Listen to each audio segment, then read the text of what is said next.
Hello and welcome back to my YouTube channel NH Rahman पे फिर से आपका स्वागत है।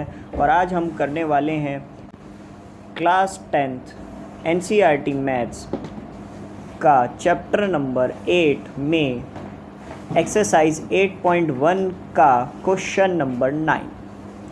लेकिन क्वेश्चन शुरू करने से पहले मैं आपको बता दूं, जिन लोगों ने अभी भी चैनल को सब्सक्राइब नहीं किया है वो चैनल को सब्सक्राइब कर दें।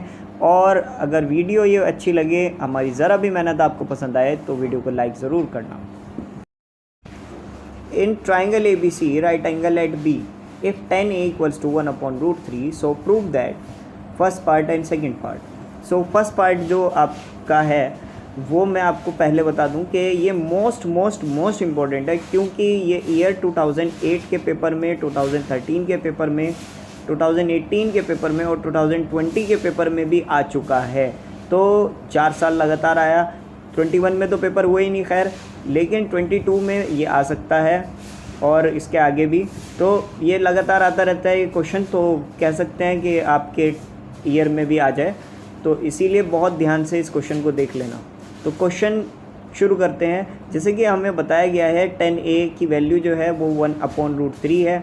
अब अगर आप क्वेश्चन पढ़ते हैं पंडित बद्री प्रसाद हाँ जी हूँ बोलो सोना चांदी तोलो, तो यहाँ पर ए के हिसाब से परपेंडिकुलर और बेस मुझे मिल गया है। तो परपेंडिकुलर तो यहाँ पर 1 हुआ और बेस यहाँ पर √3 है।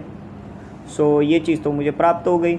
बट मुझे जो फर्स्ट पार्ट और सेकंड पार्ट आप देख रहे हो, जैसे तो फर्स्ट पार्ट के हिसाब से मुझे साइन ए चाहिए और कॉस ए भी चाहिए, कॉस सी चाहिए, साइन सी चाहिए, कॉस ए चाहिए, कॉस सी चाहिए, साइन सी चाहिए। ये सब मुझे चाहिए। कहाँ से मिलेगा? मैं इसी एक 10A से सारी वैल्यू प्राप्त कर लूँगा। कैसे? पहले मुझे लगाना पड़ेगा पाइथागोरस थ्योरम।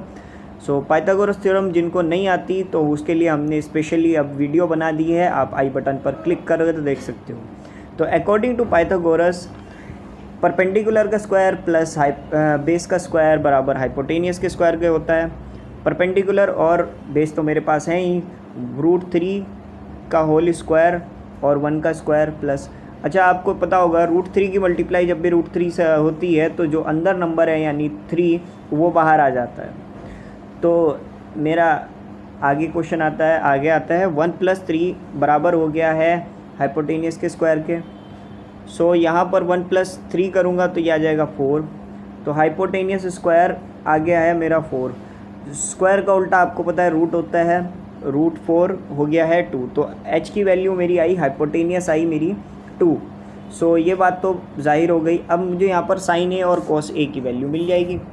सो साइन जैसे कि वो पंडित बद्री प्रसाद हाँ हूँ बोलो उसके हिसाब से देखते हैं। तो साइन ए की वैल्यू परपेंडिकुलर अपॉन हाइपोटेनियस, यानी यहाँ पर मेरी वैल्यू आ गई है 1/2। और कॉस ए की वैल्यू यहाँ पर मेरी आ गई है, कॉस ए की वैल्यू आ गई है √3/2। सो अब मुझे क्योंकि कॉस सी और साइन सी भी चाहिए, सो इस ट्रायंगल को थोड़ा सा घुमाना पड़ेगा भैया। तो घुमा दीजिए। इस ट्रायंगल को घुमाने के बाद मेरी बेस और परपेंडिकुलर दोनों बदल गए, और बदलने के बाद दौरान अब ये देख रहा हूँ मैं कि मेरी कॉस सी, अगर एंगल सी के हिसाब से देखा जाए तो कॉस सी की वैल्यू मेरी आती है 1/2 और साइन सी की वैल्यू आती है √3/2। तो यहाँ तक ये चारों वैल्यूज़ मुझे मिल चुकी हैं, और चारों वैल्यू को के अध्ययन से मैं बाकी सब पार्ट सॉल्व करने की कोशिश करूँगा। फर्स्ट और सेकंड पार्ट जैसे कि आपको दिए गए हैं। तो फर्स्ट पार्ट सॉल्व करते हैं। फर्स्ट पार्ट है sign A cos C plus cos A sign सी। तो ये आप कहोगे सर इनके बीच में कुछ नहीं है, तो इनके बीच में बच्चे ये प्लस तो है इधर, लेकिन इनके बीच में क्या है? इनके बीच में माना जाता है मल्टीप्लाई। जब आपको याद होगा अलजेब्रा में जब भी कोई नंबर उनके बीच में कुछ नहीं होता तो उनके बीच में मल्टीप्लाई माना जाता है। ऐसे ही साइन ए और कॉस सी के मिडल में हम मल्टीप्लाई मान लेते हैं, जैसे कॉस ए और साइन सी के बीच में भी है। सो अब इन सब की वैल्यू जैसे ऊपर दी गई है तो उसके अकॉर्डिंग नीचे की वैल्यू रख देते हैं। साइन ए की वैल्यू हाफ यानी 1/2, कॉस सी की वैल्यू 1/2 वो भी वही, और कॉस ए की वैल्यू √3/2 और वहीं साइन सी की वैल्यू √3/2। सो यहाँ पर इनकी मल्टीप्लाई जब कर देंगे तो 1 1 ज़ा 1 और 2 2 ज़ा 4 हो गया, प्लस तो भैया आपको बताया था √3 की √3 से मल्टीप्लाई हुई तो अंदर वाला बाहर आता है, तो ये 3 आ गया और 2 2 ज़ा 4। अब आप देख रहे हो इनके जो डिनोमिनेटर हैं वो सेम है। सो डिनोमिनेटर क्योंकि सेम है तो ये आराम से प्लस हो सकता है, तो ये आ गया 4/4। तो एक 4 से 4 जब कट जाएगा आपको पता है उसकी वैल्यू आती है 1। तो यहाँ तक मेरा ये क्वेश्चन सॉल्व हो गया है। मोस्ट इम्पॉर्टेंट है ये पूरी थ्योरम, और कई बार आ चुका है। ये 2008, 2013, 2020 में आ चुका है ये वाला एक पार्ट। सो इसको आप अपने माइंड में ज़रूर बिठा लें और इसकी खूब अच्छे से प्रैक्टिस ज़रूर करें। तो मेरी तो सलाह यही रहेगी। अब चलते हैं नेक्स्ट क्वेश्चन में। सो इसका जो सेकंड पार्ट है वो है cos A cos C minus sin A sin C। भैया फर्स्ट पार्ट तो मैंने आपको बता दिया, सेकंड पार्ट भी ज़रूर कर लेना। ये नहीं है कि अगर फर्स्ट पार्ट इंपॉर्टेंट है तो सेकंड पार्ट छोड़ दो, सर सेकंड पार्ट कहाँ आएगा। सेकंड पार्ट भी आ जा सकता है क्योंकि सेम वही क्वेश्चन है, हो सकता है वो सेकंड पार्ट डाल लें। तो आप करें तो सारी पूरी NCERT ही खा लें, मतलब चबा लें, मतलब पूरी NCERT ही आप लोग उसकी प्रैक्टिस करें, वो तो ज़रूर करें। हेल्पिंग बुक भी जैसे आप यूज़ ही कर रहे होंगे, RD शर्मा और कई सारी हैं, RS अग्रवाल वगैरह। खैर जो भी था, अब क्वेश्चन को कंटिन्यू करते हैं।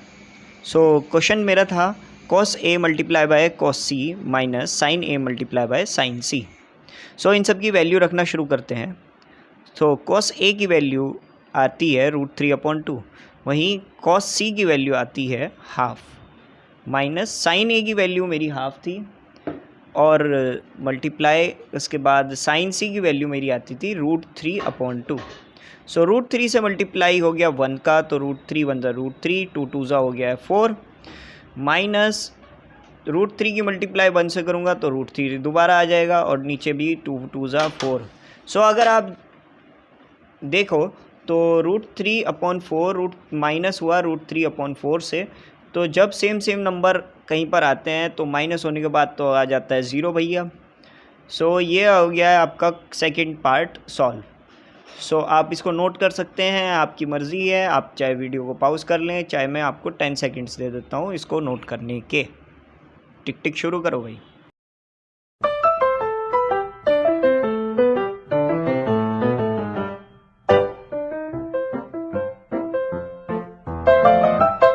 तो यहाँ तक की होती है वीडियो समाप्त, खत्म। Bye bye, tata, goodbye, गया। और आपसे आखिरी रिक्वेस्ट, जल्दी से लाइक और शेयर ठोक दीजिए। और हमारे चैनल को सपोर्ट करते रहिए। हमारा चैनल आपको सीरीज़ प्रोवाइड करता रहेगा, सारे सप्लीमेंट्स वगैरह NCERT से रिलेटेड, सारे क्वेश्चंस रिलेटेड हम आपको प्रोवाइड करते रहेंगे। पढ़ते रहिए और ज्ञान प्राप्ति करते रहिए।